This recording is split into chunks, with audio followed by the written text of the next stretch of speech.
Stem cell stem cell का आज हम अध्ययन करेंगे। स्टेम सेल क्या होते हैं? स्टेम सेल एक विशिष्ट प्रकार की कोशिकाएं हैं जो बार बार विभाजित होकर स्टेम कोशिकाएं बनाती हैं।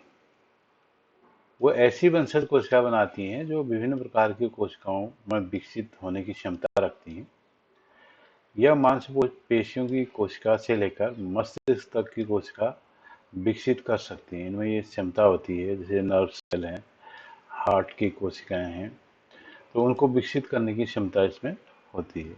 इसके अलावा लकवा है, किसमें अल्जाइमर जैसे जो रोग, गंभीर रोग होते हैं, स्टेम सेल से उनका उपचार किया जा सकता है। जो भ्रूणी कोशिकाएं इसी प्रकार के एक स्टेम कोशिकाएं हैं, और वयस्क शरीर में भिन्न भिन्न प्रकार की स्टेम कोशिकाएं इसमें होती हैं।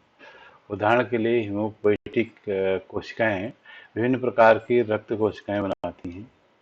इन्हें अस्थिमज्जा के अतिरिक्त अम्बिलिकल कॉर्ड से रक्त से प्राप्त किया जा सकता है।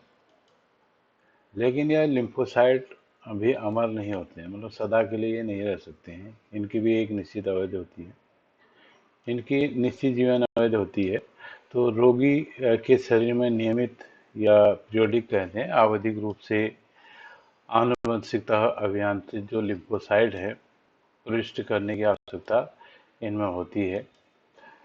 अगर अस्थिमज्जा की कोशिकाओं से इसमें एडिनोसिन डीएमिनेज कहते हैं एडीए बनाने वाली जो जीन को विलगित या आइसोलेट कर प्रारंभिक भ्रूणी अवस्था की कोशिका में प्रविष्ट कर दिया जाए, तब यह स्थायी उपचार जो है इसका हो सकता है। तो स्टेम सेल के विभिन्न रोगों का उपचार जो है इससे संभव है, या आसानी से किसी गंभीर रोग को ठीक करने की क्षमता भी इसमें है। और कार्निया प्रत्यारोपण और हृदयघात से कभी क्षतिग्रस्त मांसपेशियों के उपचार में भी इसका उपयोग हो जाता है। कार्निया प्रत्यारोपण में हृदयघात से अगर कोशिका क्षतिग्रस्त हो जाते हैं तो तब भी स्टेम सेल के माध्यम से उसका इलाज हो सकता है। ये कुछ स्टेम सेल के उपयोग थे। धन्यवाद।